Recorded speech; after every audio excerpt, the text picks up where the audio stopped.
बहुत पुराने समय की बात है। रत्नावली नाम के एक नगर में गदाधर सिंह नाम का सुनार अपनी पत्नी कमलिनी के साथ रहता था। गदाधर सिंह बहुत ही सुंदर सोने चांदी के गहने बनाकर बेचता था। उसकी शहर में एक बहुत बड़ी दुकान थी जो खूब चलती थी। उसके पास धन की कोई कमी नहीं थी। बस कमी थी तो एक संतान की। दोनों की कोई संतान नहीं थी। जहां गदाधर सिंह एक हुनरमंद इंसान था, वही कमलिनी बहुत ही रूपवान और गुणी स्त्री थी। उसकी बराबरी की सुंदर स्त्री उस नगर में कोई दूसरी नहीं थी। कमलिनी को देखकर ऐसा लगता था कि जैसे भगवान ने उसे बहुत फुर्सत में बैठकर बनाया हो। तीखी नाकंश वाली गोरी कमलिनी बहुत ही सुंदर लगती थी। लोग उसे एक बार देखते तो देखते ही रह जाते। उस गांव में कुछ ऐसे भी लोग थे जो कमलिनी पर गलत नजर रखते थे। ऐसा ही एक इंसान था सज्जन सिंह, जो उसी गांव में रहता था। सज्जन सिंह नाम से तो सज्जन था, पर अपने नाम के बिल्कुल विपरीत था। उसकी नजर कमलिनी को देखकर खराब हो जाती थी। वो कमलिनी को किसी भी तरीके से पाना चाहता था। इसीलिए उसने कुछ सोचकर गदाधर सिंह से दोस्ती कर ली और उनके घर आना जाना शुरू कर दिया। वो बात तो गदाधर सिंह से करता, पर उसकी नजरें हमेशा कमलिनी पर ही टिकी रहती। कमलिनी उसकी नजरों को अच्छी तरह पहचानती थी, पर गदाधर सिंह की वजह से कुछ कह नहीं पाती थी, क्योंकि कई बार गदाधर सिंह ने उसे बोल भी दिया था, कमलिनी, तुम्हें तो हर किसी की नजर में खोटी नजर आता है। गदाधर सिंह एक सीधा सादा इंसान था। वो हमेशा दूसरों की मदद करता था। उसने सज्जन सिंह की भी न जाने कितनी बार मदद की थी। जब भी सज्जन सिंह को धन की कोई भी मदद चाहिए होती तो वो गदाधर सिंह के पास ही आता। उसने अपनी मीठी मीठी बातों से गदाधर सिंह पर ऐसा जादू कर दिया था कि गदाधर सिंह को ऐसा लगे कि दुनिया में सज्जन सिंह के अलावा उसका अपना कोई नहीं है। वो उसको बहुत ही विश्वास करने वाला मित्र मानने लगा था। गदाधर सिंह अब सज्जन सिंह को अपने घर की हर छोटी बड़ी बात बताता था। कुछ भगवान की मर्जी ऐसी हुई कि गदाधर सिंह को अपनी आंखों से कम दिखने लगा और धीरे धीरे गदाधर सिंह अंधेपन की तरफ बढ़ने लगा। उसने वैद्य हकीमों को अपने इलाज के लिए बुलाया, पर कोई फायदा नहीं हुआ। धीरे धीरे गदाधर सिंह की आंखों की रोशनी कम होती जा रही थी। एक दिन उसने सज्जन सिन्हा को अपनी परेशानी बताई और कहा, सज्जन सिन्हा, मैं धीरे धीरे अंधेपन की तरफ बढ़ रहा हूं। मुझे लगता है कि मैं कुछ ही समय बाद बिल्कुल अंधा हो जाऊंगा। मेरी कोई संतान तो है नहीं, कोई बेटा नहीं, कोई बेटी नहीं जिसके सहारे से मैं जी लूं। मेरे पास 5,000 सोने के सिक्के हैं। मैं उन्हें तुम्हारे पास सुरक्षित रखना चाहता हूं। तुम मेरे सबसे अच्छे मित्र हो और मुझे तुम पर पूरा विश्वास है। कल मैं और कमलिनी मेरे इलाज के लिए दूसरे नगर जा रहे हैं।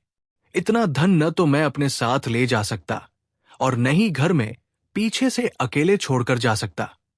इसलिए तुम इसे अपने पास रख लो और कभी जब मुझे जरूरत पड़े तो मुझे लौटा देना। सज्जन सिंह बड़ा खुश हुआ ये सुनकर और बोला, हाँ, हम मित्र, तुमने बिल्कुल सही सोचा। तुम्हारे ये 5,000 सोने के सिक्के मैं अमानत के तौर पर जान से भी ज्यादा संभाल कर रखूंगा और तुम निश्चिंत होकर अपना इलाज करवाने के लिए जाओ, और भविष्य में जब भी तुम्हें जरूरत होगी मैं तुम्हें इन सिक्कों को लौटा दूंगा। कमलिनी भी पास खड़ी ये सब देख रही थी। उसे गदाधर सिंह का यूं सज्जन सिंह को सोने के सिक्के देना अच्छा नहीं लग रहा था, पर वो कुछ कह नहीं पाई, क्योंकि गदाधर सिंह का सज्जन सिंह पर इतना विश्वास था कि वो उसके खिलाफ एक शब्द भी न सुनता। इसलिए कमलिनी ने कुछ नहीं बोला। सोने के सिक्के सज्जन सिंह को देकर कमलिनी और गदाधर सिंह अगले दिन दूसरे नगर के लिए चले गए। दूसरे नगर पहुंचकर गदाधर सिंह ने अपनी आंखों का बड़े बड़े वैद्य हकीमों से इलाज करवाया, पर कोई फायदा नहीं हुआ। धीरे धीरे आंख की रोशनी कम होते होते गदाधर सिंह एक दिन बिल्कुल अंधा हो गया। 1 महीने बाद कमलिनी रोती रोती अपने पति को अपने घर वापस ले आई। अब गदाधर सिंह बिल्कुल अंधा हो चुका था। गहने बनाना अब उसके बस की बात नहीं थी।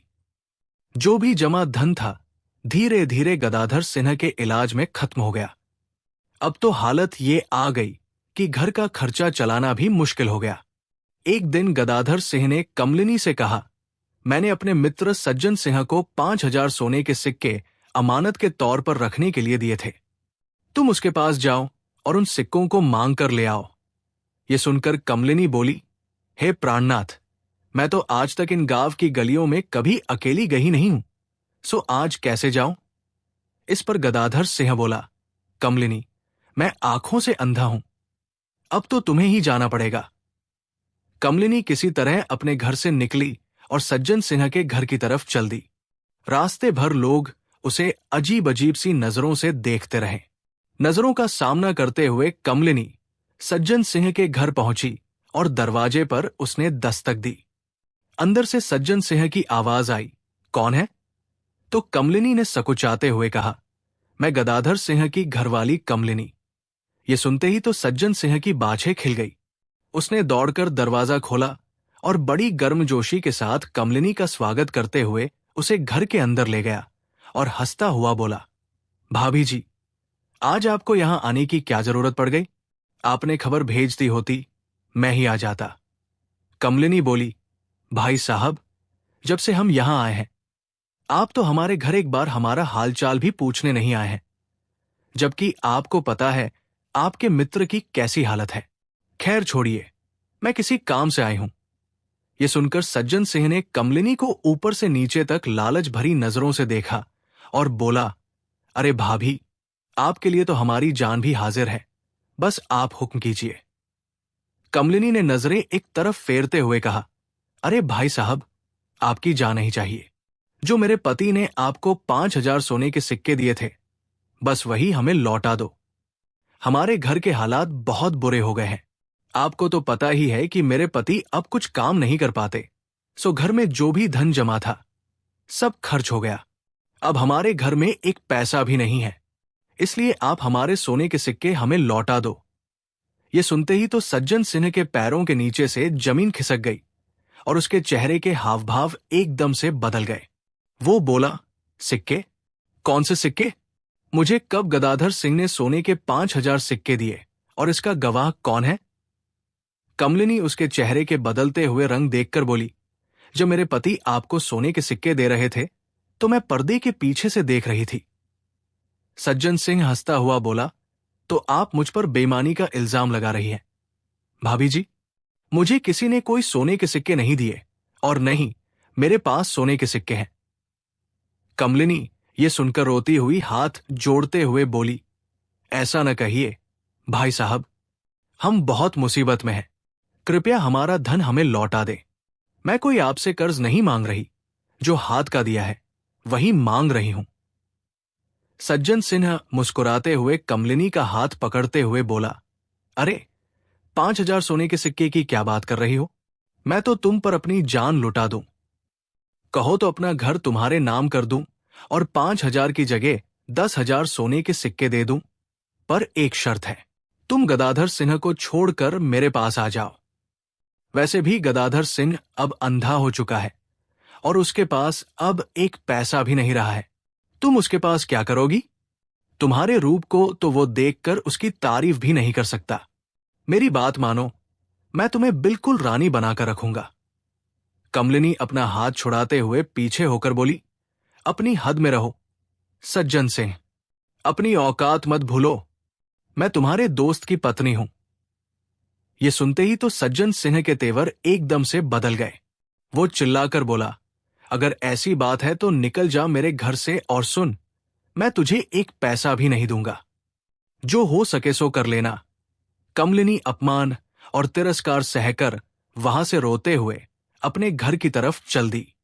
घर पहुंचकर कमलिनी ने अपने पति गदाधर सिंह को सारी कहानी सुनाई। गदाधर सिंह ये सुनकर चौंक गया। उसकी समझ में नहीं आ रहा था कि लोग इतनी जल्दी कैसे बदल सकते हैं। उसने इतना विश्वास करके अपने मित्र को सोने के सिक्के रखने के लिए दिए थे, पर वो तो धोखेबाज निकला। अब क्या ही कर सकते हैं? उसने कमलिनी को समझाते हुए कहा, कमलिनी, तुम कल गांव के मुखिया के पास जाओ और उनसे सज्जन सिंह की शिकायत करो। न जाने वो हमारी कोई मदद ही कर दें।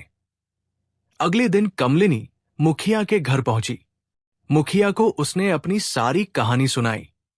इधर मुखिया भी कमलिनी का रूप देखकर उस पर मोहित हो गया। वो भी कमलिनी को पाने की चाह रखने लगा अपने मन में। कमलिनी उसको अपनी कहानी बताती जा रही थी और वो बस बिना कुछ सुने उसकी तरफ देखे जा रहा था। अंत में उसने कमलिनी से कहा, तो सज्जन सिंह तुमसे सही तो कह रहा है।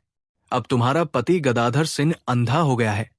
न वो गहने बनाने लायक रहा और न ही कोई और काम करने लायक। तो तुम सज्जन सिंह को भी खुश कर दो और मुझे भी खुश कर दो। तुम्हें 5,000 सोने के सिक्के मैं अपनी तरफ से दूंगा और सज्जन सिंह से भी दिलवा दूंगा। ये सुनकर कमलिनी पर तो जैसे वज्रपात हो गया हो। मुखिया जी, ये आप कैसी बातें कर रहे हैं? कमलिनी ने तड़पते हुए कहा, आप हमारे अन्नदाता है, हमारे गांव के सर्वेसर्वा है। आपके मुंह से ऐसी बातें शोभा नहीं देती। कृपया अपना धर्म निभाइए और मेरे सोने के सिक्के सज्जन सिंह से दिलवा दीजिए। ये सुनकर मुखिया बोला, अरीजा मूर्ख स्त्री, मैं क्यों उस भले आदमी को परेशान करूं? भला मुझे क्या पता, यह भी हो सकता है कि तू उस पर झूठा आरोप लगा रही हो। या तो मेरी बात मान ले, नहीं तो जा यहां से। यह सुनकर कमलिनी अपने आंसू पोंछते हुए बोली, मुखिया जी, मैं एक पतिव्रता स्त्री हूं और मैं अपना पत्नी धर्म नहीं छोड़ सकती। तुम्हारे मन में जो खोट है उसका तो दंड तुम्हें स्वयं भगवान ही देंगे। इतना कहकर कमलिनी अपने घर की तरफ चल दी। रास्ते भर कमलिनी रोते और ये सोचते हुए चली जा रही थी, क्या स्त्री होना और सुंदर होना इतना बड़ा अपराध है? हर कोई मुझे भोगना चाहता है, पर मेरे लिए आदर का भाव किसी की नजरों में नहीं है। बस मैं एक भोग की वस्तु समझी जा रही हूं। यही सोचते सोचते कमलिनी अपने घर पहुंची और अपने पति को सारी बातें बताईं।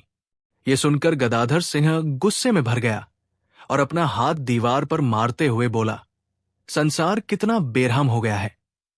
फिर उसने कमलिनी को गले लगाते हुए कहा, कोई बात नहीं कमलिनी, ये हमारा बुरा समय चल रहा है। जैसे अच्छा समय नहीं टिका, वैसे ही बुरा समय भी नहीं टिकेगा। तुम कल कोतवाल के पास जाना और नगर कोतवाल से उन दोनों की शिकायत करना। देखना, उन्हें दंड अवश्य मिलेगा। कमलिनी अपने आंसू पोंछकर अपने पति की सेवा में लग गई। वो कमलिनी जो कभी गहनों से लदी हंसती मुस्कुराती रहती थी, उसके चेहरे पर 14वीं का चांद हमेशा नजर आता था, आज मुरझाई सी हो गई थी। बस एक साड़ी में अपने शरीर को ढके हुए थी।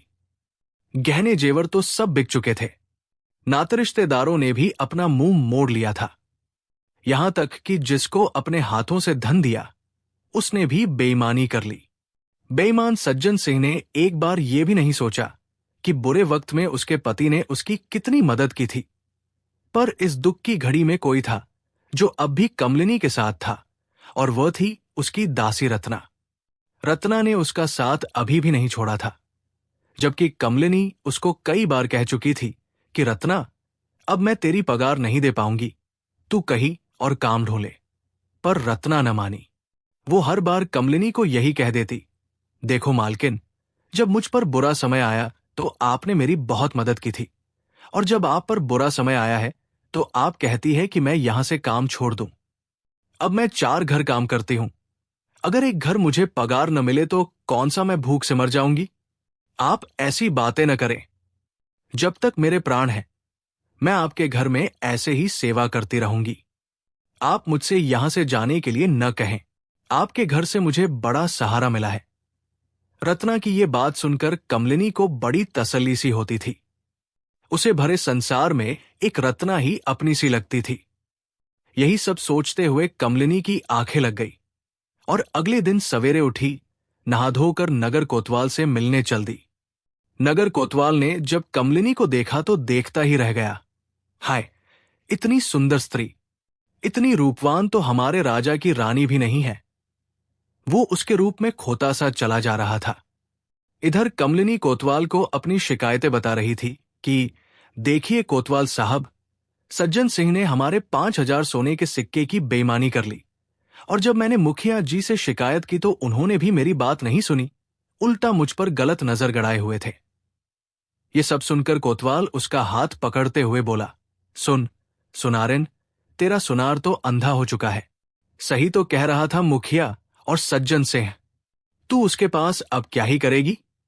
तू मेरी बात मान, न मुखिया की सुन न सज्जन सिंह की। तू मुझसे विवाह कर ले, तुझे सारी सुख सुविधाएं मैं दूंगा। कमलिनी ने जब कोतवाल के मुंह से भी ऐसे वचन सुने तो वो झिझक कर पीछे हट गई और वहां से दौड़ते हुए अपने घर की तरफ चल दी।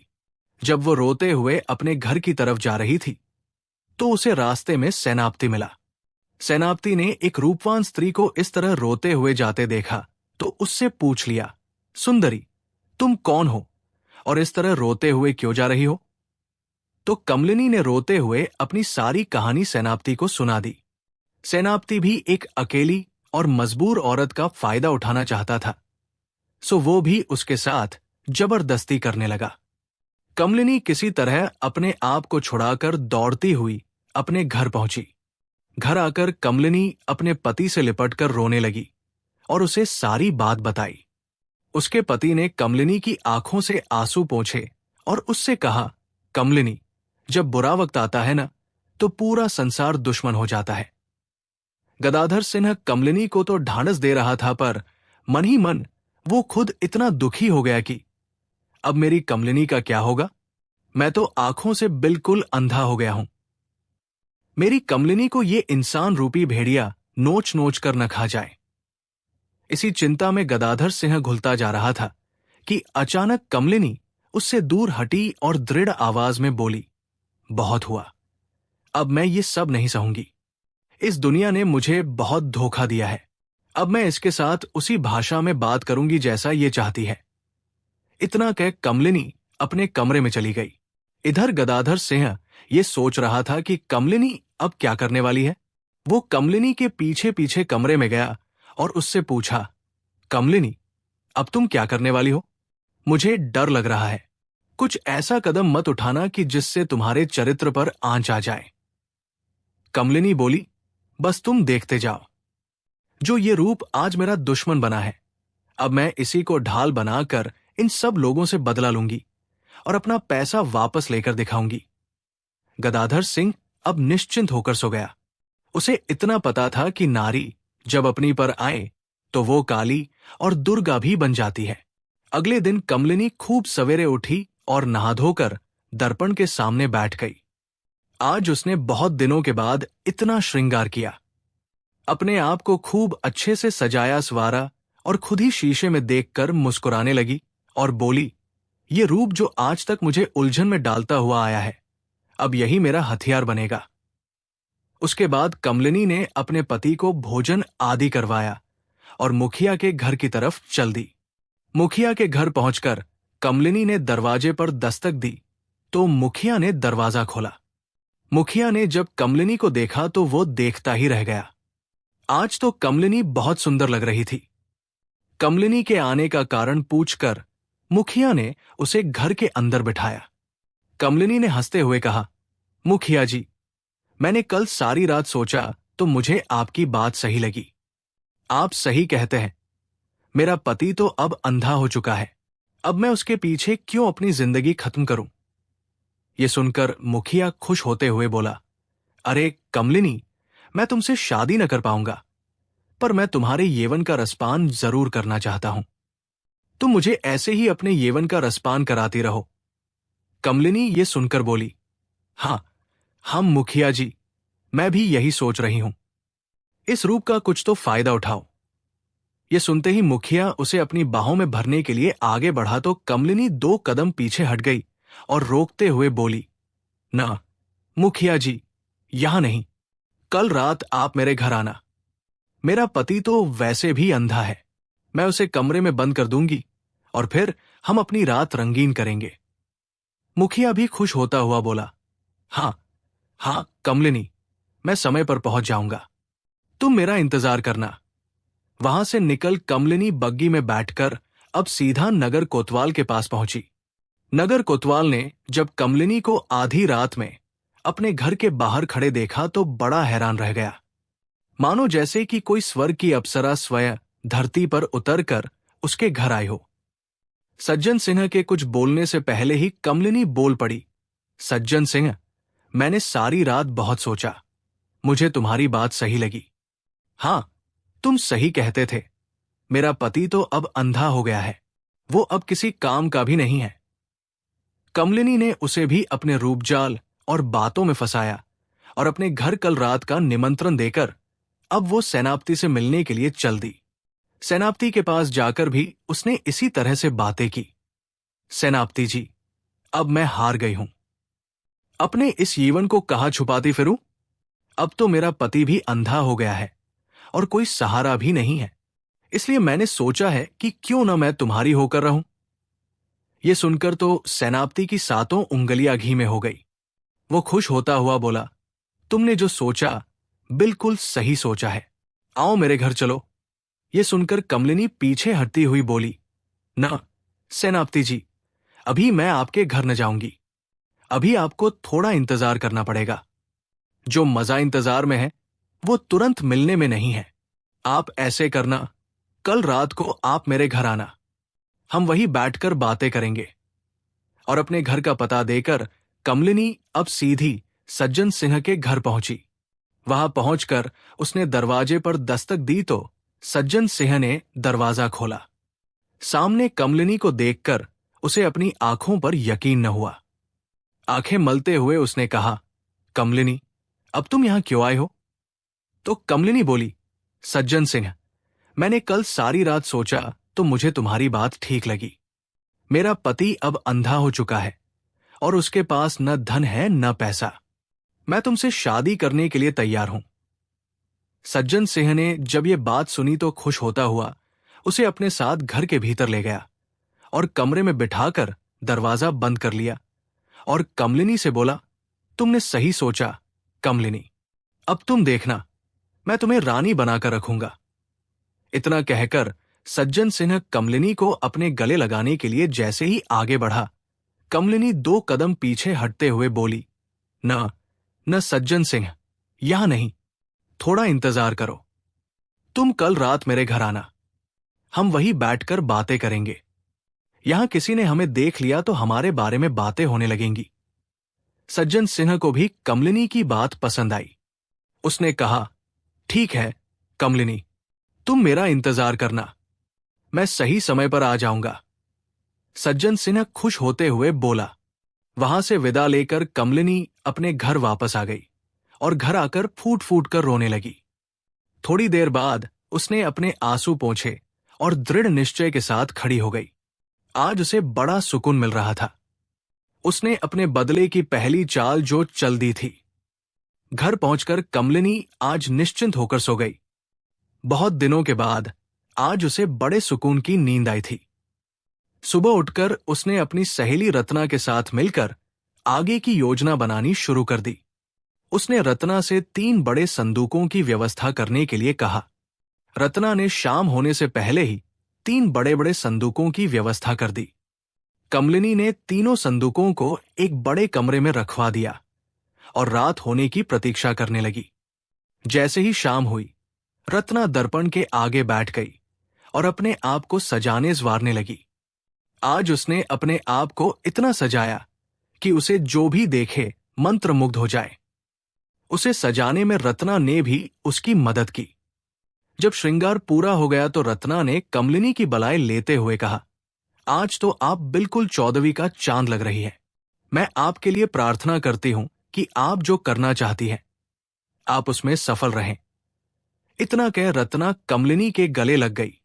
कमलिनी की आंखों से 2 आंसू निकले और उसके गालों से लुढ़ककर नीचे गिर पड़े। उसने रत्ना से कहा, रत्ना, बस मुझे तुम्हारा साथ चाहिए। आज मैं अपना बदला लेकर रहूंगी। थोड़ी देर बाद ही दरवाजे पर आहट सुनाई दी। जैसे ही दरवाजे पर दस्तक हुई, कमलिनी एक दीपक लेकर दरवाजा खोलने गई तो देखा, चमचमाते हुए मुखिया जी दरवाजे पर खड़े हैं। कमलिनी ने इठलाते हुए और बल खाते हुए मुखिया जी का स्वागत किया और घर के अंदर ले आई। घर में लाकर एक नरम बिस्तर पर उनको बिठाया और एक बढ़िया सुगंधित शरबत उनके लिए परोसा। पर मुखिया जी का ध्यान शरबत में कहा था। वो तो कमलिनी के यीवन का रसपान करना चाहते थे। उन्होंने आगे बढ़कर कमलिनी को जैसे ही गले में लेना चाहा, तभी कमलिनी की दासी रत्ना की आवाज आई, मालकिन, कोतवाल साहब आपसे मिलने आए हैं। ये सुनते ही तो मुखिया जी को पसीना आ गया। वो बोले, कोतवाल, कोतवाल इस समय तुम्हारे घर क्यों आए हैं? कमलिनी ने बात को संभालते हुए कहा, वो मेरे पति के मित्र हैं। हो सकता है उनकी खैरखबर लेने के लिए आए होंगे। तुम यही बैठो, मैं उन्हें अभी यहां से भेज कर आती हूं। मुखिया जी तो थरथर कांप रहे थे। वो बोले, कमलिनी, दरवाजा बाद में खोलना, पहले मुझे कहीं छुपाओ। अगर कोतवाल ने मुझे यहां देख लिया तो मेरी शामत आ जाएगी। ये सुनकर कमलिनी उसे संदूक वाले कमरे में ले गई और एक संदूक की तरफ इशारा करके बोली, आप इस बड़े से संदूक में छुप जाओ। मुखिया दौड़कर उस संदूक में छुप गया। कमलिनी दीपक लेकर फिर से दरवाजे पर आई। दरवाजा खोला तो देखा कोतवाल साहब खड़े हैं। कोतवाल ने हंसते हुए और दांत दिखाते हुए कहा, कमलिनी, देखो मैं आ गया। कमलिनी बोली, आइए कोतवाल साहब, आपका स्वागत है। इतना कह कमलिनी उन्हें उसी कमरे में ले गई जहां पर मुखिया बैठा हुआ था। पहले उसी नरम गद्दे पर कोतवाल को भी बिठाया और सुगंधित शरबत परोसा। शरबत पीते हुए कोतवाल ने कमलिनी से कहा, कमलिनी, तुमने सही फैसला लिया है। अब तुम मेरे साथ रानी बनकर रहना। तुम्हें किसी चीज की कोई कमी न होगी। थोड़ी देर तक कमलिनी उसे अपनी बातों में फंसाए रखती है। फिर जैसे ही वो उसे अपनी बाहों में भरने के लिए आगे बढ़ा, पर्दे के पीछे छिपी रत्ना जोर से बोल पड़ी, मालकिन, सेनापति आपसे मिलना चाहते हैं, दरवाजे पर खड़े हैं।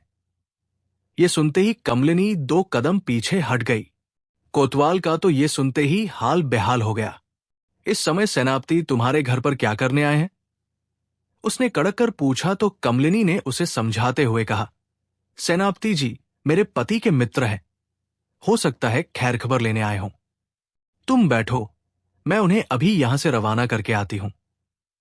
कोतवाल बोला, नहीं कमलिनी, अगर उन्होंने मुझे यहां देख लिया तो मेरी नौकरी चली जाएगी। तुम मुझे जल्दी से कहीं छुपाओ। ये सुनते ही कमलिनी उसे भी संदूक वाले कमरे में ले गई और दूसरे संदूक की तरफ इशारा करते हुए बोली, तुम इस संदूक में छुपकर बैठ जाओ। जब सेनापति जी चले जाएंगे तो मैं तुम्हें यहां से निकाल लूंगी। सेनापति दौड़कर संदूक में छुपकर बैठ गया।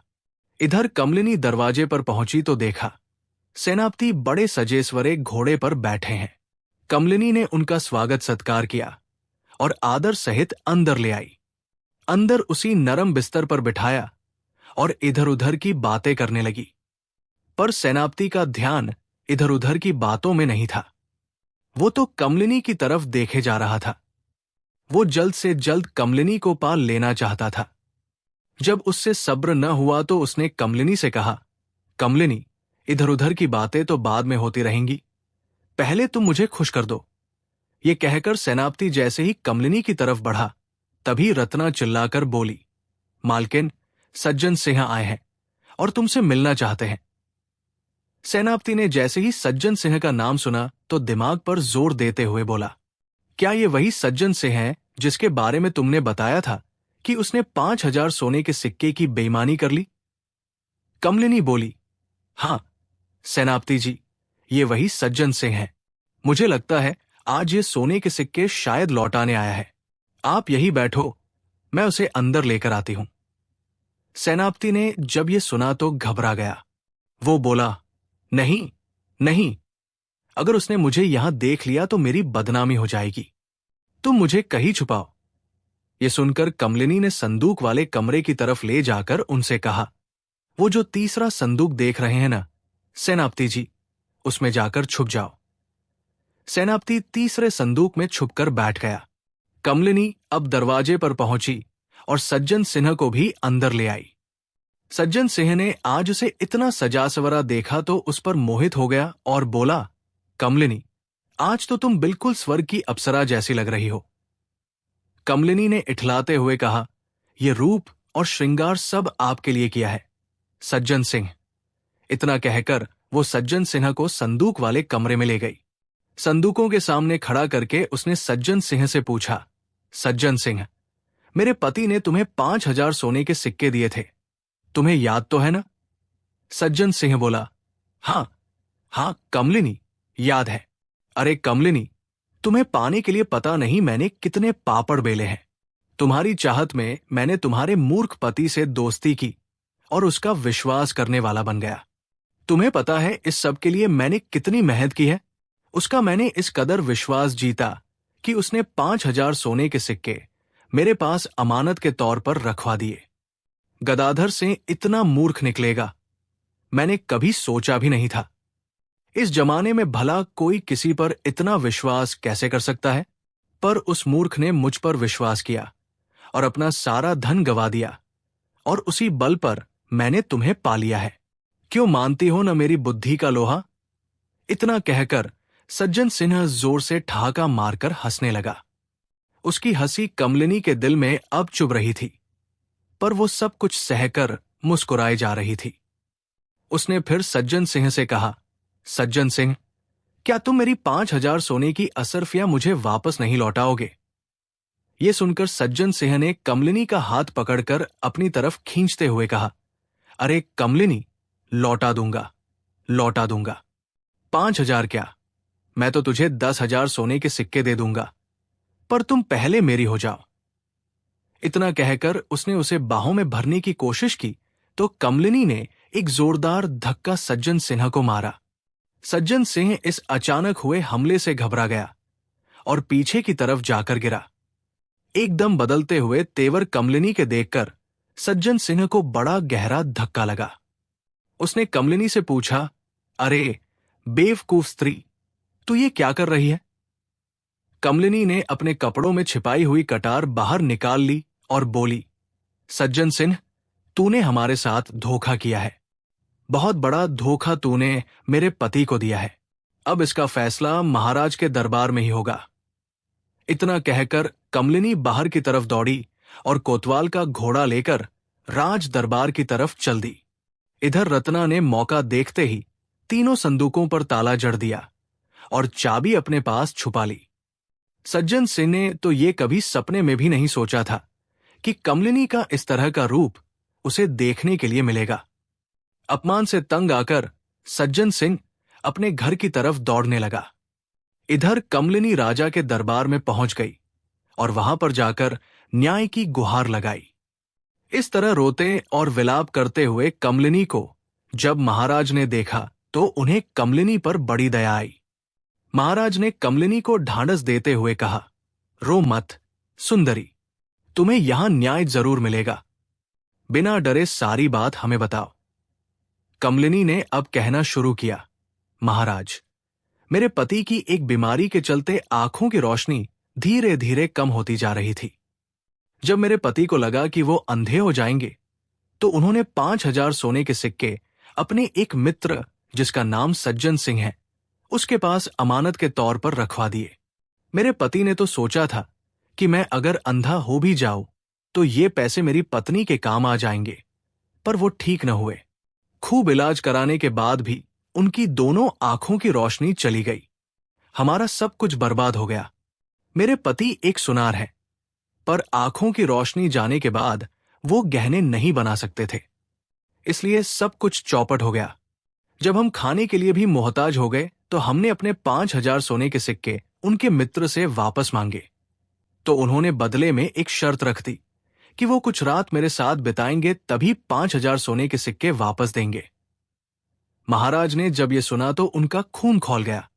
उन्होंने सज्जन सिन्हा को तुरंत दरबार में हाजिर होने का फैसला सुना दिया और अपने सिपाहियों को सज्जन सिन्हा को लाने के लिए भेजा। सिपाही सज्जन सिन्हा को पकड़कर राज दरबार में ले गए। राजा ने जब सज्जन सिंह से पूछा तो सज्जन सिंह साफ साफ मुकर गया और बोला, ये स्त्री मुझे फंसाना चाहती है, मैं बेगुनाह हूं। यह सुनकर राजा असमंजस में पड़ गया, क्योंकि राजा भी किसी निर्दोष को सजा नहीं देना चाहता था। राजा ने कमलिनी की तरफ देखा तो कमलिनी ने कहा, महाराज, ये झूठ बोल रहा है। अगर आपको मेरी बात पर विश्वास न हो तो आप अपने कुछ सिपाहियों को मेरे घर भेजिए। मेरे घर में एक कमरे में 3 संदूक रखे हुए हैं। उन संदूकों को राज दरबार में मंगवाइए। अब वही संदूक मेरी गवाही देंगे। ये सुनकर राजा के होश उड़ गए। हर इंसान वहां पर बैठा हुआ सदमे में आ गया। भला संदूक किसी की कैसे गवाही दे सकते हैं? राजा ने सिपाहियों को आदेश दिया तो सिपाही उसके घर जाकर संदूकों को लेकर आ गए और राज दरबार में रख दिया। राजा भी बड़े अचरज से संदूकों को देख रहे थे। भला ये संदूक क्या गवाही दे सकते हैं? अब कमलिनी ने बोलना शुरू किया। बोलो मेरी प्यारी संदूक, क्या तुम्हारे सामने सज्जन सिंह ने स्वीकार नहीं किया था कि इसने मेरे 5,000 सोने के सिक्कों की बेईमानी की है? पर संदूक के अंदर से कोई आवाज नहीं आई। उसमें बैठे मुखिया, कोतवाल और सेनापति अपने लिए डर रहे थे कि बोले तो फंसे, न बोले तो फंसे। जब बहुत देर तक संदूकों से कोई आवाज न आई तो राजा ने कमलिनी से कहा, हमें मूर्ख बनाती हो क्या? तो कमलिनी बोली, नहीं महाराज, ये संदूक अभी बोलेंगी। आप इन पर मिट्टी का तेल छिड़ककर आग लगवा दें। इतना कहकर कमलिनी ने तीनों संदूकों का ताला खोल दिया।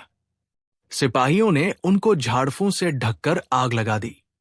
आग लगने से संदूकों में जब गर्मी बढ़ी तो संदूक के अंदर छिपे मुखिया, कोतवाल और सेनापति तीनों ही एक स्वर में बोले, हाँ हाँ महाराज, इस सज्जन सिंह ने 5,000 सोने के सिक्के की बेईमानी की है और ये सच इसने हमारे सामने स्वीकार किया है। ये सुनते ही राजा के तो होश उड़ गए। भला 3 बेजुबान संदूक कैसे बोल सकती है? राजा ने अपने सिपाहियों को आदेश दिया कि आग को बुझाओ और संदूक खोलो। संदूक जैसे ही खुला तो मुखिया, कोतवाल और सेनापति आंखों के सामने खड़े थे। राजा ने जब उनको देखा तो हैरान हो गया और सारा सच जानना चाहा। अब कमलिनी ने शुरू से लेकर आखिर तक की सारी कहानी राजा को कह सुनाई। राजा ये सुनते ही आगब बुला हो गया। उसने सज्जन सिन्हा को काल कोठरी में डलवा दिया और उस पर 10,000 सोने की मोहरों का जुर्माना भी लगाया। काल कोठरी में जाने से पहले सज्जन सिंह ने 10,000 सोने की मोहरें कमलिनी देवी के हाथ पर रख दी। इधर मुखिया, कोतवाल और सेनापति को भी कठिन दंड दिया गया और राजा ने कमलिनी की बहादुरी और बुद्धि की बहुत सराहना की। उसके बाद बड़े सम्मान के साथ कमलिनी को बग्गी में बिठाकर राजा ने उसके घर तक पहुंचाया। साथ ही साथ उसने पूरे नगर में ये ऐलान भी करवा दिया कि अगर किसी ने कमलिनी की तरफ गलत नजर उठाई तो उसकी आंखें निकलवा दी जाएंगी। कमलिनी ने उन 10,000 सोने के सिक्कों से रत्ना के साथ मिलकर एक व्यापार शुरू किया और खूब धन कमाया। कमलिनी अब अपने पति गदाधर सिंह और अपनी सहेली रत्ना के साथ सुखपूर्वक उस नगर में रहने लगी।